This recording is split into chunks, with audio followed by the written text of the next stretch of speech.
Hello friends, welcome back to Sukanya's curry world. ഇന്ന് ഞാനിവിടെ വന്നിട്ടുള്ള ഓണം സ്പെഷ്യലായിട്ട് റെസിപ്പിയുമായിട്ടാണ്. നമുക്ക് സദ്യയിലൊക്കെ ഒഴിച്ചുകൂടാൻ പറ്റാത്ത തൊടുകറിയാണല്ലോ ഇഞ്ചിത്തൈര്. അപ്പോൾ അതെങ്ങനെ തയ്യാറാക്കുന്നതാണ് കാണിക്കുന്നത്. നമുക്ക് വളരെ കുറച്ച് ഇൻഗ്രീഡിയൻസ് വെച്ചിട്ട് വളരെ പെട്ടെന്ന് തയ്യാറാക്കാൻ പറ്റിയ റെസിപ്പിയാണിത്. പണ്ടുള്ളവർ പറയും 101 കറിക്ക് സമമാണ് ഇഞ്ചി തൈരെന്ന് പറയുന്നത്. നമ്മൾ സദ്യയെല്ലാം കഴിച്ചിട്ട് നമുക്ക് ദഹനത്തിന് എന്തെങ്കിലും പ്രശ്നമോ പുളിച്ച് തകട്ടലോ ഒക്കെ ഉണ്ടെങ്കിൽ അതൊക്കെ മാറാൻ കഴിക്കുന്നൊരു തൊടുകറിയാണ് ഇഞ്ചി തൈര്. അപ്പോൾ നമുക്കത് എങ്ങനെ തയ്യാറാക്കാൻ നോക്കാം.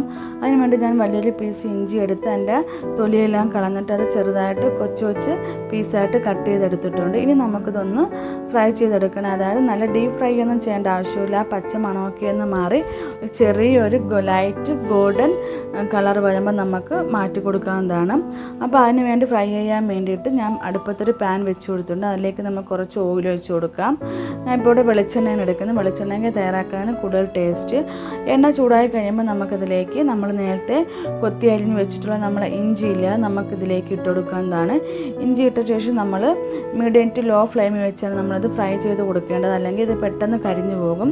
അത് ചെറിയ കുഞ്ഞു പീസായിട്ടാണ് പെട്ടെന്ന് കരിഞ്ഞു പോകും. അതുകൊണ്ട് ഇടയ്ക്കിടയ്ക്ക് നമ്മളൊന്ന് ഇളക്കി ഇട്ട് കൊടുക്കുക. അപ്പോൾ നമുക്കത് പെട്ടെന്ന് തന്നെ ചെറിയ പീസായതുകൊണ്ട് പെട്ടെന്ന് നമുക്ക് ഫ്രൈ ആയി കിട്ടുകയും ചെയ്യും. ഇപ്പം കൂടെ നമ്മൾ ഇട്ട ഇഞ്ചിയൊക്കെ നന്നായിട്ട് ഫ്രൈ ആക്കി ഇട്ടിട്ടുണ്ട്. നല്ലൊരു മണമാണ് വരുന്നത്. കണ്ടോ, ചെറിയൊരു കളർ ചേഞ്ച് എല്ലാം വന്നിട്ടുണ്ട്.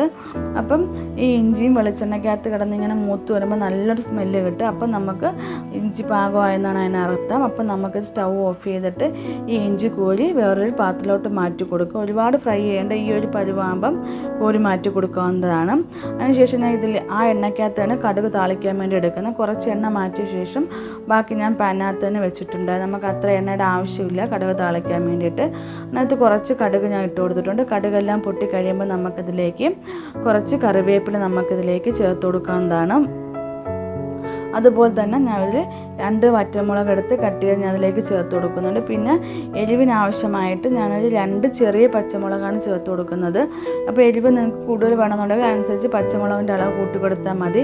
ഇനി ഇത് നമുക്കൊന്ന് ഫ്രൈ ചെയ്ത് കൊടുക്കുക. അതായത് ആ പച്ചമുളകിൻ്റെ പച്ച മണമൊക്കെ ഒന്ന് മാറി കളറൊക്കെ ചേഞ്ചായി വരുമ്പോൾ നമുക്ക് സ്റ്റൗ ഓഫ് ചെയ്ത് കൊടുക്കാം. കണ്ടോ, ഈ ഒരു പരുവാകുമ്പോൾ നമുക്ക് സ്റ്റൗ ഓഫ് ചെയ്ത് ഇതൊന്ന് മാറ്റി വയ്ക്കാം.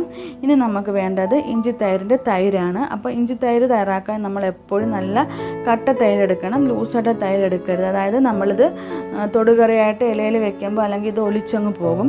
അപ്പോൾ നല്ല കട്ട തൈര് നോക്കിയെടുക്കാം. അപ്പം ഞാൻ ഇത് വീട്ടിൽ തന്നെ തയ്യാറാക്കിയിട്ടുള്ള തൈരാണ് കേട്ടോ. അപ്പോൾ നമുക്ക് ആവശ്യമുള്ള തൈര് നമുക്കിതിലേക്ക് ബൗളിലോട്ട് മാറ്റി കൊടുക്കാം. അതിനുശേഷം നമുക്കിതിലേക്ക് ആദ്യം തന്നെ ഇതിനാവശ്യത്തിനുള്ള ഉപ്പ് കൂടി നമുക്കിതിലേക്ക് ചേർത്ത് കൊടുത്തിട്ട് നമുക്ക് നന്നായി തന്നെ മിക്സ് ചെയ്ത് കൊടുക്കണം. അപ്പോൾ നന്നായിട്ട് നല്ല മിക്സായി കിട്ടിയിട്ടുണ്ട്. ഇപ്പം നമുക്കിത് ആവശ്യത്തിനുള്ള ഉപ്പ് നമുക്കിതിലേക്ക് ഉണ്ട്. അപ്പോൾ ഇഞ്ചിയും നമ്മൾ ഫ്രൈ ചെയ്ത് വെച്ച ഇഞ്ചിയും ബാക്കിയൊക്കെ ചേർത്തിട്ട് പിന്നെ ഉപ്പ് വേണമെന്നുണ്ടെങ്കിൽ നമുക്കിതിലേക്ക് ആഡ് ചെയ്ത് കൊടുക്കാവുന്നതാണ്. ഇപ്പം നമ്മൾ നേരത്തെ ഫ്രൈ ചെയ്ത് വെച്ചിട്ടുള്ള ഇഞ്ചിയില്ല നമുക്കിതിലേക്ക് ആഡ് ചെയ്ത ശേഷം നന്നായിട്ട് ഒന്നുകൂടി ഒന്ന് മിക്സ് ചെയ്ത് കൊടുക്കാവുന്നതാണ്.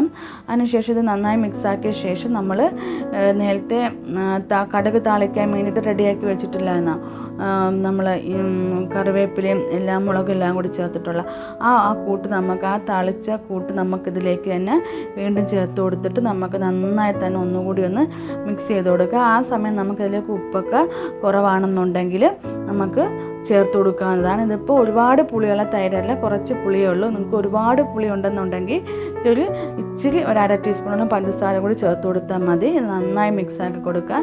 അപ്പോൾ ഇത് നല്ല കറക്റ്റ് പരുവാണ്, പുളിയും ഉപ്പൊക്കെ കറക്റ്റാണ്. അപ്പോൾ ഇഞ്ചി തൈര് തയ്യാറാക്കുമ്പോൾ നമ്മൾ കുറച്ച് നേരത്തെ തയ്യാറാക്കി വെക്കുക, എങ്കിലേ നമുക്ക് ആ കറക്റ്റ് ഒരു ടേസ്റ്റ് നമുക്ക് കിട്ടുകയുള്ളൂ. അപ്പം ഉറപ്പായിട്ട് ഈ റെസിപ്പി ഞാൻ തയ്യാറാക്കി നോക്കുക. ഈ ഓണസദ്യക്ക് നല്ല ടേസ്റ്റിയാണ്, വളരെ സിമ്പിളായിട്ട് തയ്യാറാക്കാൻ പറ്റിയ റെസിപ്പിയാണിത്. അപ്പോൾ ഈ റെസിപ്പി നിങ്ങൾക്കൊക്കെ ഇഷ്ടപ്പെട്ടിട്ടുണ്ടെങ്കിൽ ഉറപ്പായി ട്രൈ ചെയ്യുക, ലൈക്ക് ചെയ്യുക, അതുപോലെ തന്നെ ഷെയർ ചെയ്യാൻ മറക്കരുത് കേട്ടോ.